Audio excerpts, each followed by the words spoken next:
Howdy, y'all. Welcome.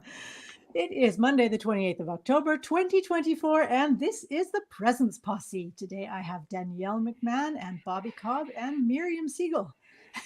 And we're going to talk to you about presence and what if? What if? Mm. Do we have any? Mm. Do you guys have any sort of what ifs already in your, like you're already thinking about some what ifs that have come to mind? Anywhere you want to start? I'll start a little. As I was thinking about this and just kind of letting it marinate over the week, and just talking to people, it seems interesting that people, and I haven't noticed if this is contextual or not, but people tend to go down what ifs in a very empowering way sometimes, and a very disempowering way other times. And, like a glass is half empty type person can easily go, what if this contract doesn't get renewed? What if I end up losing my job? What if I wind up homeless? And they can extend that out very quickly into a worst case scenario where other people are thinking, what if we just this a little bit differently? And what if instead of XYZ alone, we added XYZ and ABC? Then what would be possible? And it's like a very glass is half full approach to their what if. So that's one thing I've been noticing. I'm kind of a possibility, not kind of, I think I'm pretty hardwired as a possibility thinker. And I always feel like I can sell my way out of any kind of thing that I've gotten myself trapped into. But a lot of other people, I was having a conversation with a good friend this weekend, and she was what ifing herself down into a very deep dive into a psychological abyss. Mm. Well, it's almost like you can imagine putting it this way. It's not completely right, but it's a way of looking at it. What is impossible or what is possible? Because it'll be like, what if everything goes wrong? What if something goes wrong? What if this doesn't happen? It's like a negative to use that word.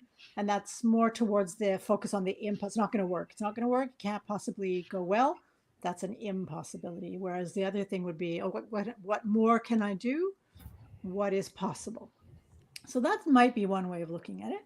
Hmm. You, yeah. You have a thought? Any thoughts, Danielle? Miss D? Well, this was a follow-up topic to the stories we tell ourselves. So, Mm-hmm. if we have a particular bent about the storyline that we have experienced, are going to experience, then I think that falls in line with that. But the one thought that I posted there was, at some point, I heard a speaker say, a lot of us do what if backwards. But what if I'd done that and I shoulda, coulda, woulda, right? Type of what if. And if you just at least turn that to what if forwards, then you're kind of leaning into possibility. It could be either possibility, right? It could be the possibility that things are going to go well or the possibility that they're not going to go well.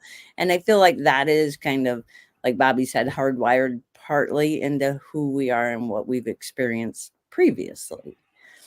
If we've experienced that things that we hope for don't go well, then our probability of saying, what if they don't go well, is much higher than if we've experienced, like Bobby said, I can get out of anything that I've gotten myself into. Then what if is more a possibility builder for him. Mm-hmm. How am I going to get out of this? What if I try this?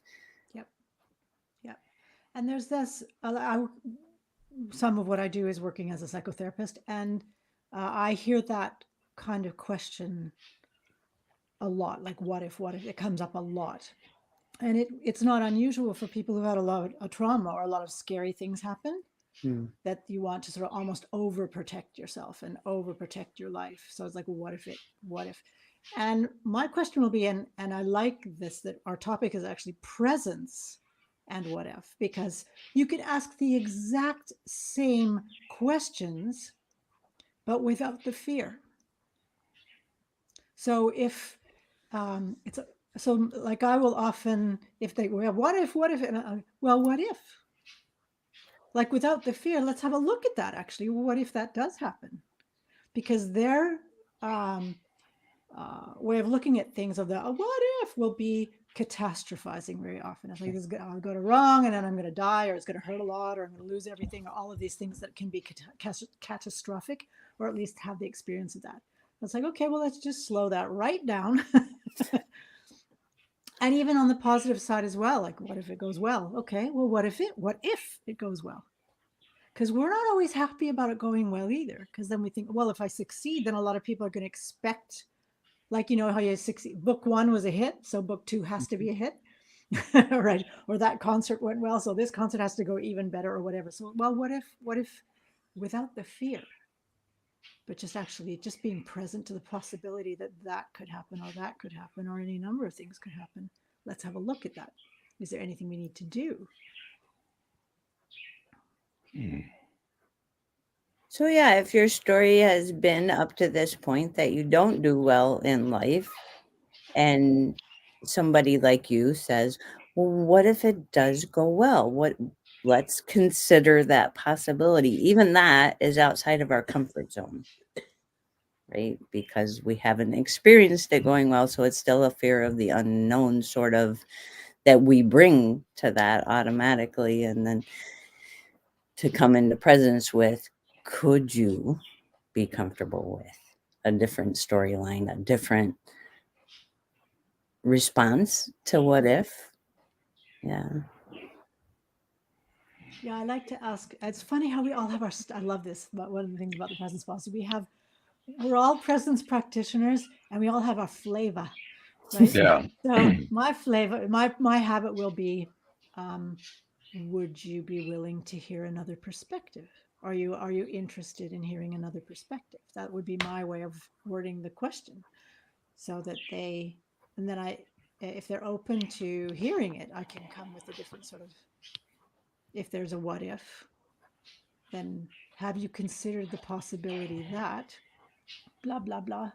And even that in itself, like bringing in just a different perspective to the same situation, can be enough for a person to go, oh, and then break them out of that sort of and I know from my own experience how much of that I've had before. And even sometimes now, it's I cannot see another possibility because I'm so in my fear and my future and my past. And then grateful that somebody kind of helps me get back to now. Or to interrupt the pattern. Right? That's exactly where I was going, Danielle. Because what you were saying earlier, you know, is kind of pointing to the belief or the understanding that certain patterns tend to unfold in certain ways, and that's maybe one of the ways that people do get wired. I saw Jamie Smart do a live demo with a coach, and it wasn't even a coach, it was a person who wanted to be a coach but was currently something else. And so he's doing this live demo, and the person that was being coached said, what if I'm not any good at this? What if I end up falling flat on my face? And this is making this move is a horrible idea. And rather than going in and trying to reframe that and to show the power of, what if this is the answer to all of your dreams? And what if this is where your whole life's journey has been leading you, which is one way that you could approach that. Jamie went a different way. He dove into that pool with them and said, great question. What if? What if you don't like it once you start doing it? What if you're not that good at it? What if your practice doesn't get any traction? And he kind of affirmed and then built on top of that. He goes, that happens all the time. People decide to become coaches and they realize this isn't really what it's all cracked up to be. This isn't the dream that I thought it was going to be. So he jumped right in there with that person and said, what if that happens?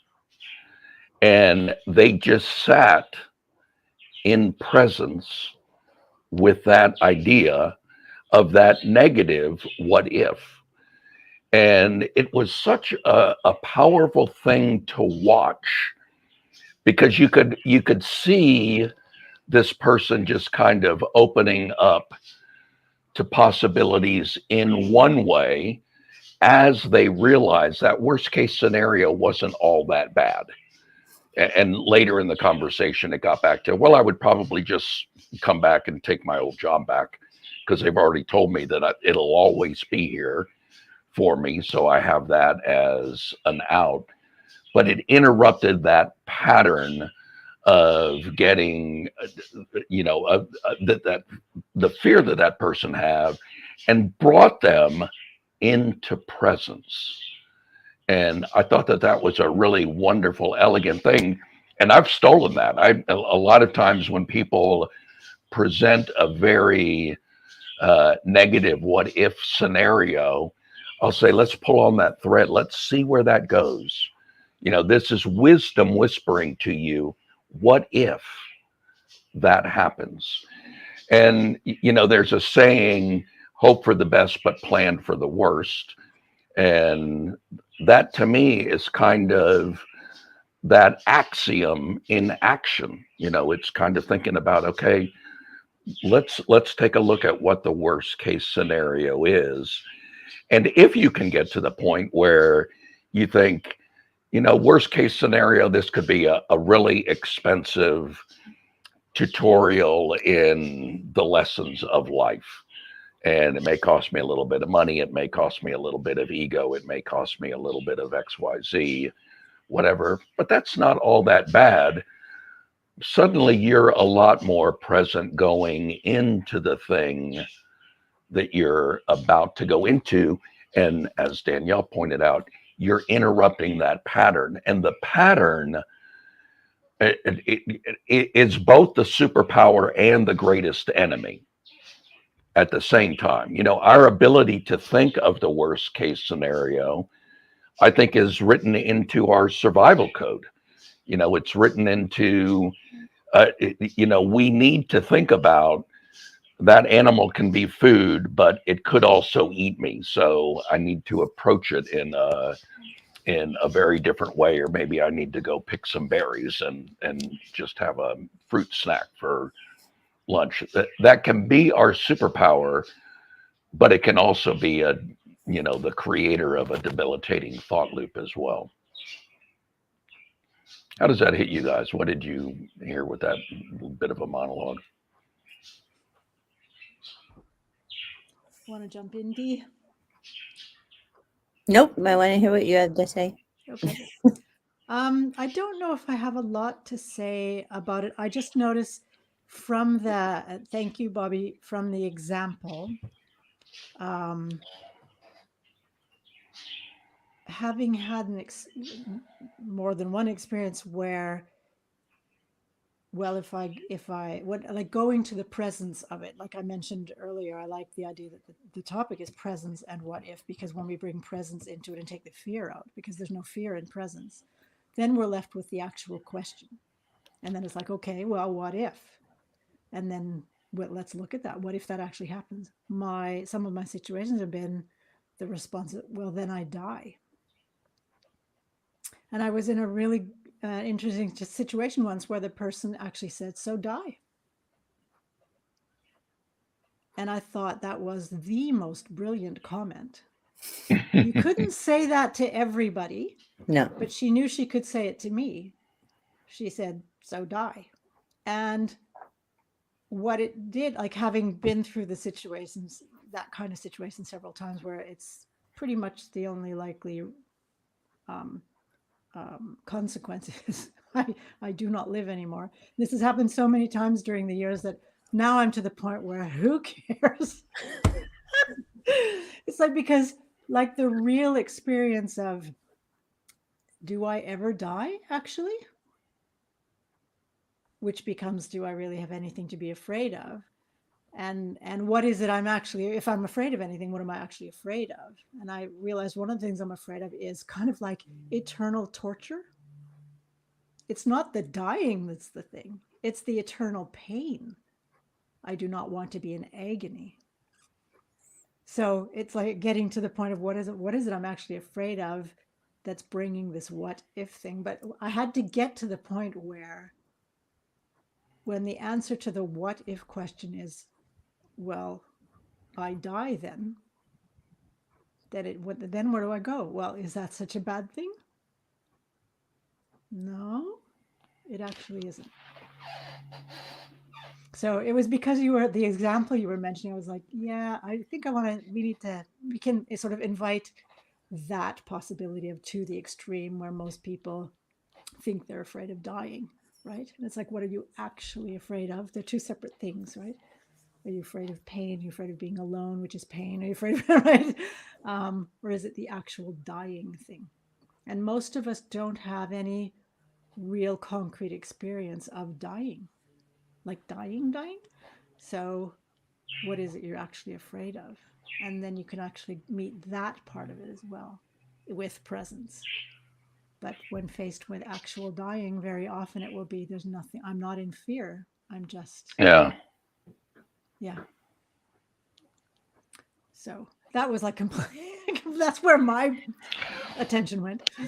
Well, and that's a good reminder to people that are in the business of, coaching, counseling, therapy, any type of thing, of making sure that you've got a very deep connection with the person that you're interacting with. And I mean, it could just be a friend as well, because there are times, like you said, that was the most brilliant thing that person could have said to you in that moment. And it's easy to imagine a dozen other scenarios where it would not go over nearly as well. It wouldn't land nearly as softly as it landed with you, for sure. Mm. So, Yeah, absolutely. and that's being present. And I had a similar thing. A past client called me up. The client is in her 60s, I think, late 50s, early 60s, something like that. And her mother is approaching, I think she's almost 90. And she was just diagnosed with breast cancer, the mom, 90-year-old mom.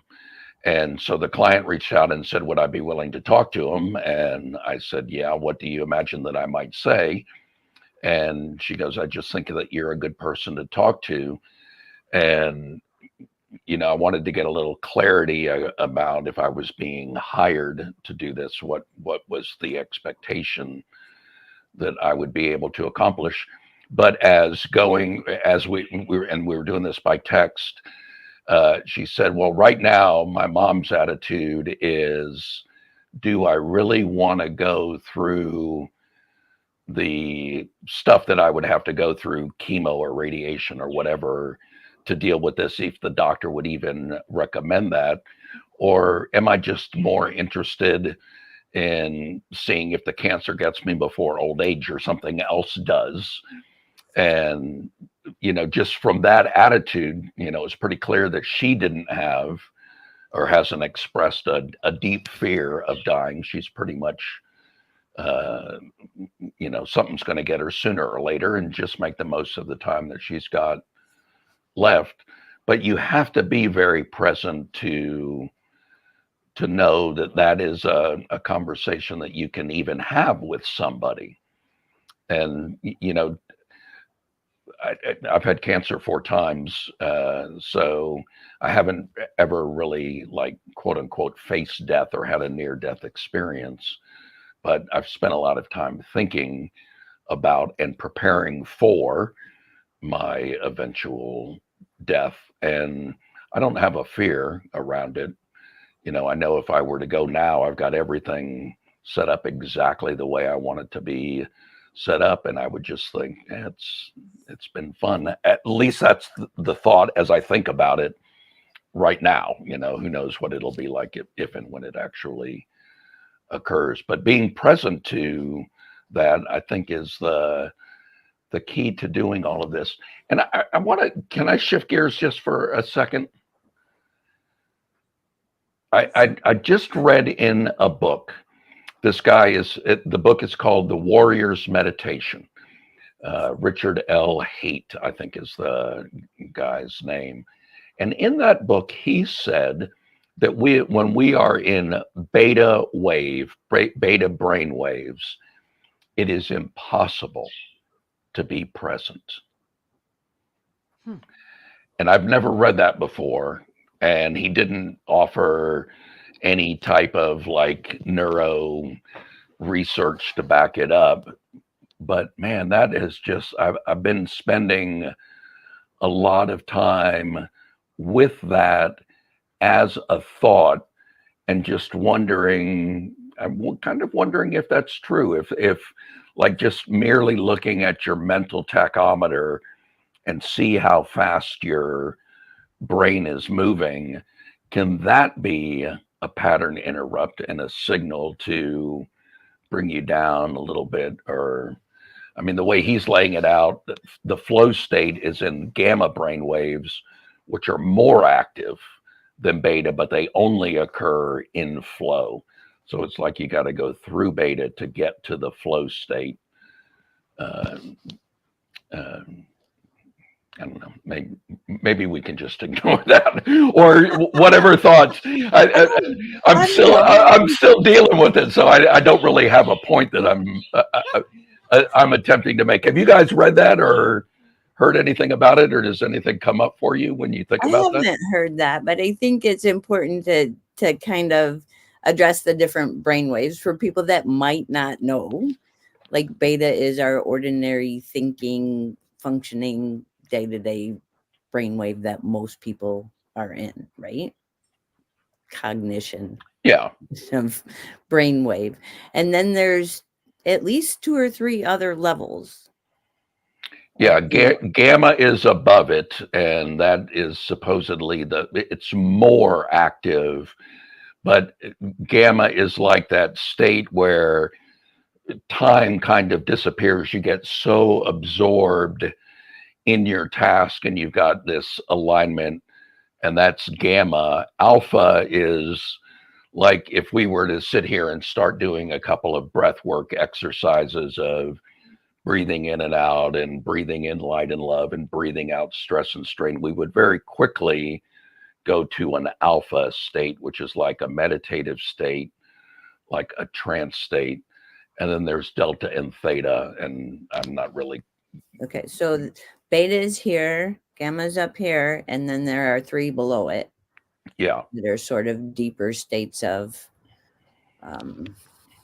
relaxation in our brainwave, maybe slower brainwaves. Yeah. So we think of artists and athletes and musicians and those sorts of creatives easily going into that flow state and having an understanding and a connection to that flow state. Most people do, even if they aren't that, right? But that's who we generally use as examples of that they're just letting muscle memory do the functioning and they're in the flow of what is happening moment to moment. So certainly presence is possible in the gamma. Is it possible in the lower brainwaves than beta? Did he address that at all? He is only saying that it is not, that being present, that you have to time travel, to use kind of my verbiage, that when you're in beta brainwaves, he is suggesting that you are not capable of being in the moment and being 100% present with what is. it's just such an analytical uh, state that you're not capable of being present. Is his postulate? Like I said, there was no science backing it up, but it's an interesting concept because if we get into the zone, if we get into a flow state, we tend to like being there, and we tend to want to kind of cultivate that, so there's no urge to get out of that. If I, like, when I'm feeling like I'm overthinking something or my mind's going too fast, I immediately go to mindfulness activities to calm myself down and get into alpha. Although I don't even normally think of those, it never occurs to me, oh, my brain just shifted into beta. That thought has never arisen until this very moment.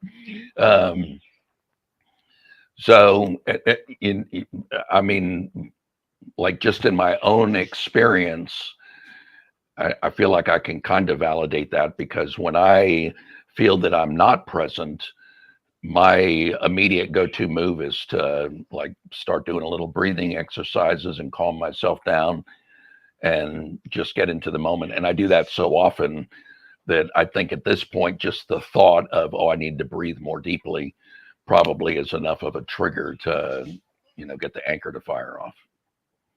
But that seems like it would take you from beta down. Alpha, yeah. Right, rather than from beta to gamma. So Yeah. that's my question. Can you be present in the lower brainwave states? Oh, I think so. I mean, to me, alpha is like the meditative and the trance state, and theta, which is a little bit deeper than that, is kind of like the REM, rapid eye movement type of dreaming awareness that we're there. And I guess delta is just the absence of much neural activity. And I would say in those states, you're purely, you're increasingly more and more present, at the very least. I mean, that's the way it seems to me. It seems the way we're wired. Okay, so here's my question now. If you're in that meditative, certainly if you're in lower than alpha, are you physically functioning in this bodysuit that we're in?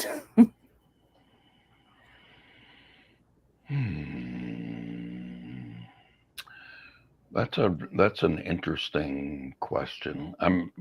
My meditation experience, I very quickly go out of the body when I'm meditating. The body gets left behind, and I'm on a unbounded energetic journey into the great no thingness, and I'm not functioning, at least not consciously, in my body. Although, I've been meditating at different times when there's a loud noise, and I'm aware of the loud noise, and I can react to the loud noise. If an accident's happening outside, that's going to get my attention and pull me out of the meditative state. So awareness is still present. I don't have a good answer for so that I question. feel like, yeah, you're very present to the realm of possibilities, to a larger realm of possibilities when you're in the lower frequency of brainwaves. But I don't know that you function physically, so I don't know that you're really present. I don't know that you can be really present as an earthling, I'll say that, in any other brain state than gamma and maybe beta, if you bring the alpha into it. And I almost feel like that's sort of what you're describing, is that when you experience overthinking things, you bring a balance of alpha brain waves into functioning. And that helps you come to presence with the situation, because it opens up the experience to other aspects of experiencing it. I mean, that's the only way I can think of brainwaves, right? Like that opens your experience of it, so you are then more present in the moment. Gamma, I can see that you are certainly present in the moment, but it's hard for me to imagine being present and not functioning. I mean, I know that like yogis do it, right? But they're not functioning. So is that doing us much good? Right? Like as earthlings, we want to function on the earth. This is what we're here for. This fun experiment of being an earthling, right? We want to be aware that we are not what we have been taught and what we have been conditioned to believe and limited to our physical body. We do want to be aware of that and bring that to presence. But what if we never knew that? Then do we not have, and we've talked about this before, we don't really have choice there. Yeah. So we have to bring either gamma or alpha into our normal functioning brainwave pattern. I think that's why we have to interrupt the beta brainwave. Hello. Either slow down or speed up, one or the other. But you're not everything. You're not all the possibilities. You're not all of the experience. And that's what happens to what has happened. That is a story that humans have lived out.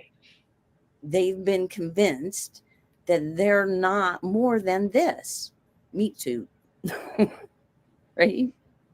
So to be present to all that we are, then I do think you have to have a different brainwave, but I'm not sure that I'm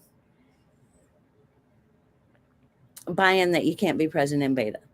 I'm not buying it. I'm not sure that I'm buying it either. It just is something that I read and I had never read it before, and it kind of piqued my curiosity. And I started to ask our question, what if, what if this is true? And what if I oscillate between beta and alpha and just keep bringing a little alpha into my beta state, or I power through and go straight to flow? What if that would happen? And it's just interesting to play around with it. I don't know that I'm buying it either. It really piqued my curiosity, and I read it this weekend, so it's fresh in my mind. But I think one thing that we are pointing to here with this discussion is when we are doing our what if thinking, it truly, oftentimes people, when they start working on mindfulness, they feel like they would just love to eject their rational mind, their critical mind, and experience life purely. But man, to me, our neocortex is such a beautiful, wonderful gift. I do kind of agree with the thing that Einstein supposedly said, that the rational mind is a faithful servant. The intuitive mind is a sacred gift, but we live in a society that worships the servant and has forgotten the gift. And, there's an opportunity when we are present and playing with these what if scenarios to consider things from different angles that we've never considered them before. I find it useful.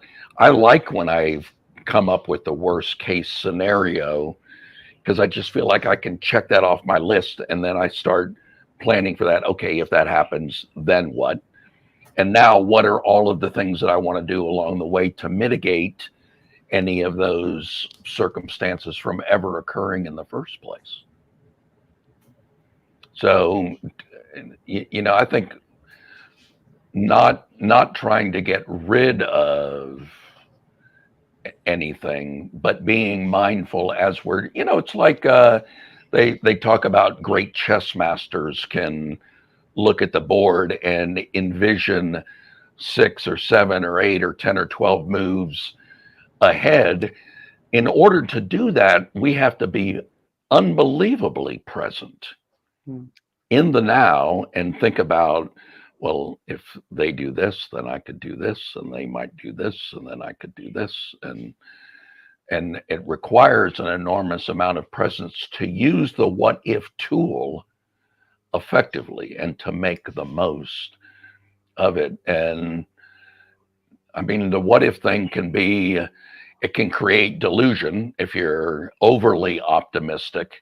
And I have been accused of that, and I have fallen victim to that, where I just thought I would be able to fix this problem, and it turns out I wasn't able to do that. And I got kind of lost in possibility thinking, and other people get completely debilitated by the negative scenario, and they get so into insulating themselves against that from happening that they, paralysis by analysis starts to arise. So what do you think, Miriam? Can you be present in the beta brainwave state? I was just thinking about Eckhart Tolle, who talks about the moment that you are aware of yourself not being present, you're present. Because there's that ability to be aware of, not be the thinker, but be aware of the thinker, for example. And that might be an example of going from beta to alpha, or going from beta to I don't know what, but going, from beta. If beta is the thinker, the cognitive, the churning, and the moment you realize that, okay, wait a minute, then you're not in that frequency anymore. So that's his way of putting it. I like that. And I've had that question, like, is that the case? And Say that again. Say Eckhart's quote again. I don't have the exact quote word for word, but what he talks about, like many places, is the moment you become aware that you're not present, you are present. It's the idea of, he says it in many different ways. So the idea of becoming aware that you're the thinker, or well, you're not the thinker, actually is more correct. But you're aware of the thoughts. You are no longer thinking the thoughts as truths. So you have this presence to the thoughts. So, and you have presence when you realize you're not present, you are present, because you wouldn't see it otherwise.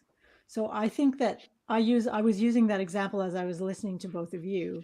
That is a kind of, okay, if the one is beta, the other is not, right? The minute you're present, you're not lost in beta anymore. If you could compare to the way Eckhart talks about it. So that's how I looked at it. And the other thing is, as you're talking about these different brain waves, I work with musicians. I am a singer. We perform and we can get into these flow states, and you are so attuned to each other that things just flow. And it's amazing what can happen. It's quite magical, actually, because it's almost like you become this unit. You're not separate beings anymore. There's this level of being that is so attuned that you're functioning as a group unit.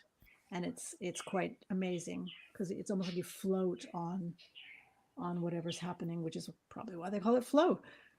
The other thing I was thinking of, I am, as I've mentioned a few times, a psychic medium and healer. And so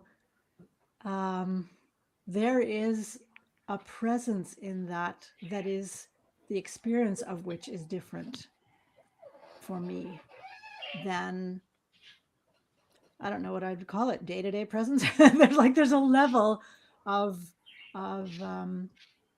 presence and not consciousness, or consciousness, that is a completely different experience when I'm doing this, being psychically present, medium present, and healing present. Because my personality, my identity, there's nothing. It's absolutely nothing, because I don't exist. as an I disappear. And I don't know what wave that would be. But there's no I in it. Your If that makes description any of sense. it sounds similar to the gamma of the musical experience as well, because there's no I if you're functioning as a group, is there? Mm-hmm. You're not paying attention. Like if there is, it's certainly not something you're. Yeah, Yeah. that's same with hypnosis. When I'm performing as the hypnotist, working with a client, um, very quickly, any thoughts of me or I or how this is affecting me or any of that just disappears, and it feels very much like there's a oneness. I've started doing ecstatic dance, and I've only done it about 4 or 5 times, and it's not dancing with a partner. It's just dancing to this techno beat music, and everybody's kind of lost in their own world. It is a group activity, but you're not really interacting purposefully. You're not dancing with other people. And like the third time that I went there, the first couple of times there, I was in my head a lot thinking, do I look stupid? Am I bouncing too much? Am I performing in the middle of the group? And there was just a lot of mental chatter with that. But about the third or fourth What time, if I look like an idiot? What if? yes. And like the third or fourth time, it was just, it almost felt like the music tapped me on the shoulder and said, just get out of your head and just get with the beat and just see what comes up for you. And I mean, that I can remember the first time that happened because it was a very different experience. And it was like an aha moment, like, oh, okay, this is how you do this. And like from that moment on, I was doing it. And sometimes I still get up in my head and wonder, do I look stupid? Is my belly showing because my shirt's too short? Yeah, so that stuff still arises, but it is a very different experience. I'm be curious now to go back and look at that and see if there's any research that the gamma state is the state where we achieve oneness with everything, because that's what I feel like when musicians describe what it's like to perform. They very often say, when I'm on stage, the rest of the world just disappears, and it's just me and the audience and my instrument, and the music is occurring. And great athletes talk about that as well, that perhaps the gamma state is the absence of identification with the egoic I am. I'm just going to mention here, thank you very much, the different ways we're talking about what if. Like when you're thinking, you're actually not thinking the question what if, but it is a what if. Right? If they can see maybe they can see my belly because my shirt's too short. It's like, well, what if they can, right? There's a what if in there. Yeah. And so when we're talking about what if, we don't always think the what if, but it is a what if. So I just thought I'd bring that up. Yeah. Because there's so many ways we can approach a what if without realizing that's what we're doing. When it comes to one of the thoughts I'm having, since we're talking about brainwaves, is the theta. Like some people talk about theta healing, and I'm thinking the healing, the reason, because Danielle, you talked about the gamma as far as the musicians and the being attuned and the one unit. It's like, I don't know whether any of them suddenly see dead people, right? Like, do you know what I mean? It's like there's something about what waves are those where it's not I'm not, because I would get in the way probably. So I'm not, but there's a connection on some other level. And when I'm healing or doing some sort of facilitating a healing, um, I don't know. So the question is it theta? Since somebody calls healing there's actually a healing called theta healing. So what's that about? And I mean, what if it is?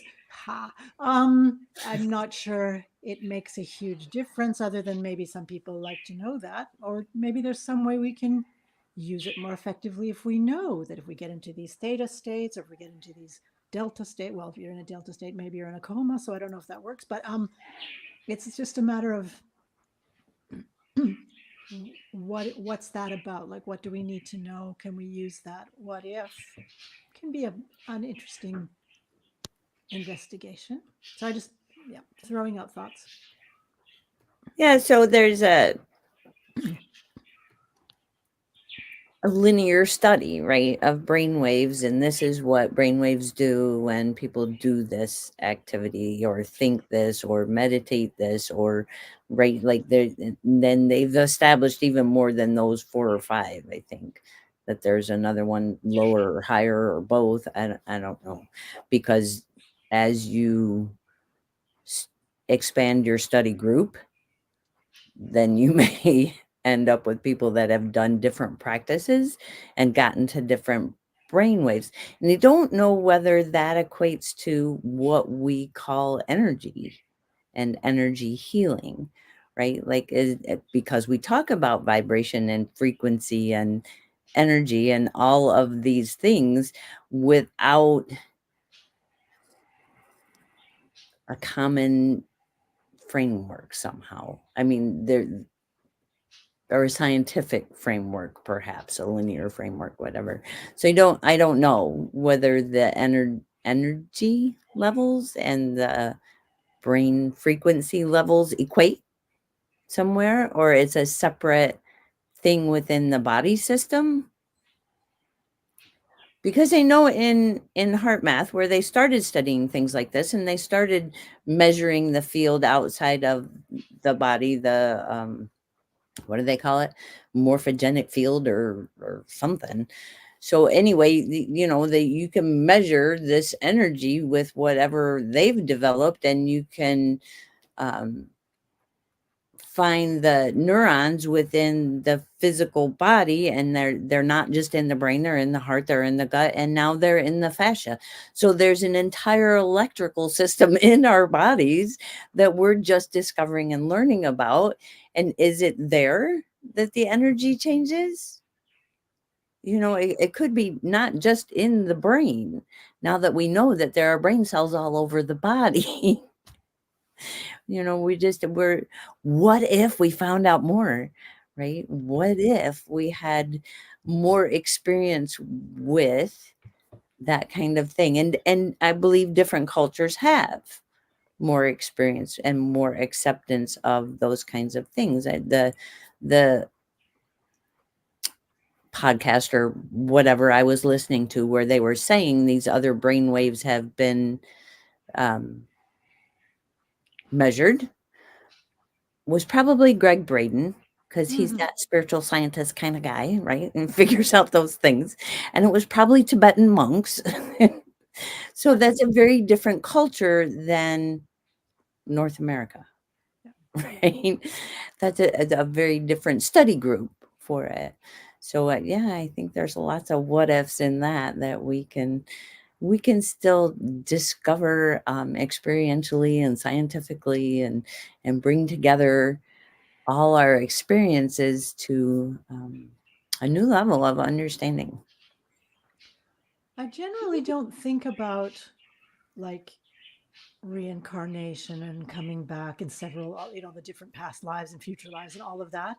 But every once in a while, this kind of conversation, like the things that we're learning now compared with the stuff that we knew before and how different it is, like how even the brain cells thing is like, we had no idea. And Right. what's that going to be like in 100 years or something? And I find myself going, oh, I want to come back and see what. I generally don't think like that, but I noticed it. It's like, I'm really curious to know what we're going to find out and how that's going to affect the way we are in the world in like 100 years, if we're still around in 100 years, who knows? We got off in a really cool sort of, based on our experience, a really cool sort of like exploration of what ifs on different planes. We're getting to close to the end of our hour. We still do have a few minutes left, but I thought while we're sort of on it, we can start sort of steering towards what we have coming up. If there's anything we're doing, if we want to start talking a little bit about that too, because what if somebody hears something we have to say and they're interested in joining? So does anybody want to say anything about that? I don't actually have anything major coming up. I am always available to contact on Facebook Messenger is the best way to get a hold of me, and be available for personal peace coaching. And I have several courses that I offer, but I don't have any set schedule for that right now. So I can certainly do what I call clarity calls to see if we're a good match to work together and see which of my offerings work best for you. And I'm happy to do that as we move into this holiday season pretty quick. Pretty quick. It's coming. We've got snow today, so it's officially winter here. I've heard several people say that. I'm like, okay, I live in Norway and it actually didn't snow. Not yet, but it's coming. Just kidding. It's coming. We're supposed to get a foot in the next over the course of the next day. We're supposed to get 12 inches of snow. So winter is so beautiful. I love it. I love what it. You got? Well, currently I'm just kind of wrapping up my last little group coaching program of the year, and I won't launch another one until January. I am putting the final touches on a process that I've been doing with coaching clients, and I'm starting to release more and more of my stuff as a kind of off-the-shelf guided experiential journey that you can take yourself on, coached by me, through audio programs. And this is kind of a newer area for me. So I'm sort of learning how to teach the work that I do one-to-one with people, or one to a few in a group coaching program. Those typically have like 5 or 6 people that are looking to achieve the same sort of an outcome, and create more products that you can just buy off the shelf and say, this is something that I'm dealing with. Let's see what Bobby's got to say about it. And the next one that I'm doing is called Stress EIQ. It's called Stress Emotional Intelligence Quotient. And in that, I suggest that the things that bug us, the little parts of us that are like, this just isn't working for me right now, those are whispers of wisdom. You've heard me say that on this podcast many times before. Those are rumble strips on the highway of life. And this week I should be complete with the kind of the beta version, since we've been talking Greek letters, the beta version of this program. And I will release that free of charge in my Our Mindful Life group, which is here on Facebook. That group is kind of my R&D department. When I come up with something, I put it out in the group and say, anybody interested in playing along with this, just make a note in the comments below or DM me. And those people get first access to it, and they get it for free because I'm using their feedback to help create the product and to understand what I need to explain more fully and what parts I'm over explaining, which actually is a bigger problem for me. You might sense, having listened to this podcast, I tend to err on the side of over coverage. So if you want to dive in and get to know this stuff better, there's lots of resources in there already. And that is the first place to get early access to the stuff that I'm creating if you have an interest in exploring that and doing it on a budget. That's a good place to do it. So that'll be in there this week in our Mindful Life group. Very cool. And what if you over-explain, Bobby? What if? What if? Yeah. Okay. So when it comes to me, I am actually going to be facilitating a group healing online. It's free. It'll be on the 19th of November. And our topic is eliminating self-doubt. So this is not a guided meditation. So when I say I'm facilitating a healing, I am leading this, but you will be, those who participate will actually be doing things. So you're going to essentially be guided to heal yourself, is the idea, by using a certain modality, and it's called silent counseling. And the beauty of silent counseling is you don't have to know what your problem is. So a lot of time you think about therapy, you go to therapy and you have to figure out what happened to you when you were a child, and then you have to sort of eliminate the trauma or heal the trauma or whatever, and then you're going to be okay, kind of thinking. This is kind of like, I have no idea why I have this thing or why I think this way, but I do. Silent counseling is like that. You don't need to know. All you need to know is how to, like a sentence about what your thing is. And then we work on that. And you get instructions. I lead you into what you do. So I'm going to be doing that on 19th of November. And you are welcome to participate. I do have a limit on how many people can participate because I have to follow along and make sure everybody's okay.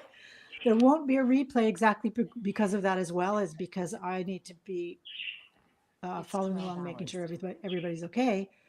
It's not something you can get a replay and do it on your own at home. So, but you're welcome to join. And if you'd like the link, let me know in the Presence Posse, either on our page or in our group, or you can send me a direct message and ask for the link, and I'll send you the link to register.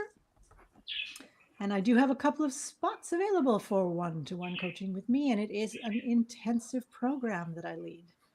So it's like longer sessions and shorter sessions several times a week for 4 weeks. And then at the end of the 4 weeks, we have an assessment to see if you need or want any more. And then you can renew for a month and as many months as you think you need.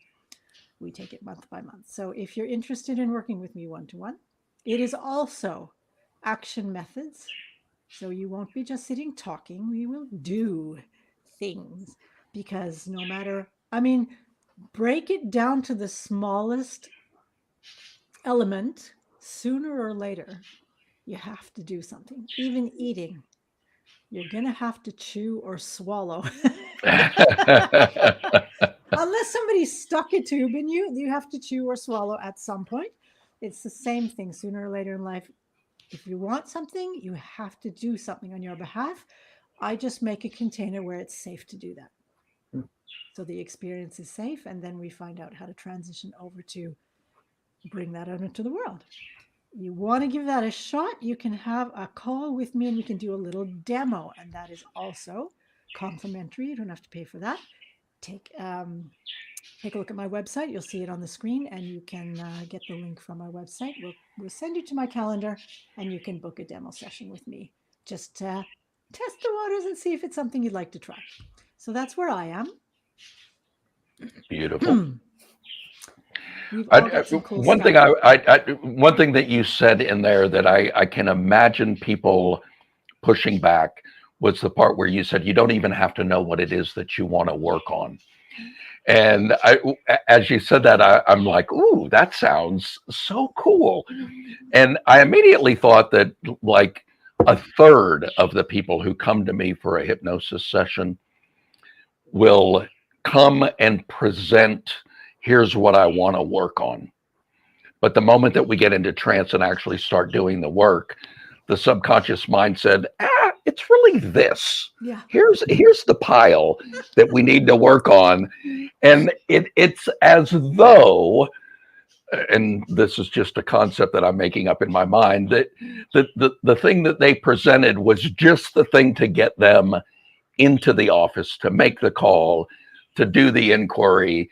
And the subconscious mind said, now that we're here, here's the mess that I really need help with. Yes. So, I mean, what a beautiful way of phrasing that. I've never been so bold as to say, I can help you even if you don't know what's bothering you. Although evidence suggests that that's true. Thank you for that. That's brilliant. I mean, I can't promise that I can fix anybody. I mean, I would be really arrogant. I'm not like Paul McKenna. I think is a fantastic person. But I've also been fascinated by the titles of his books. I Can Make You Rich. I Can Make You Thin. It's like, I would never, I wouldn't want to do that to anybody either, like create that kind of expectation, because that's where my mind goes, right? Oh, you can say, what if they do? But from my perspective is the ideal situation is you don't need me after a while. Yeah. Right? It's like, okay, you might need support with something. The ideal support is me facilitating in such a way that you are empowered to take care of yourself. Right?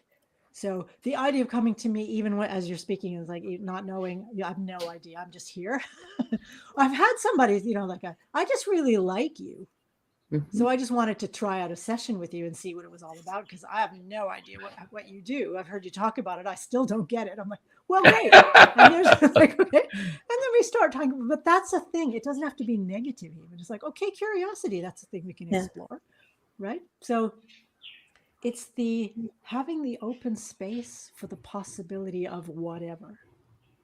And sometimes it'll be a pain point, and sometimes it'll be a joy point, for example, because we can expand on joy. We can expand on, like, it's possible. I'm going to be doing other healings. This one's self-doubt. Another one you don't have to know why you doubt. If you just, think, I'm kind of, I do that sometimes. Yeah, come. But I'm also going to be doing ones that are like becoming open to receive. Brilliant. That's a positive, or opening to more joy, or this kind of thing. It doesn't have to be a pain to have a healing, right? Or a session. Absolutely. What do you want more of? What do you want more of? Let's see if we can create some opportunities where that can happen. Right? What if? What if? Yeah, exactly. What if? That was brilliant, Bobby. Thank you. And both of you, Danielle McMahon, Bobby Cobb, always a pleasure. Going into time travel.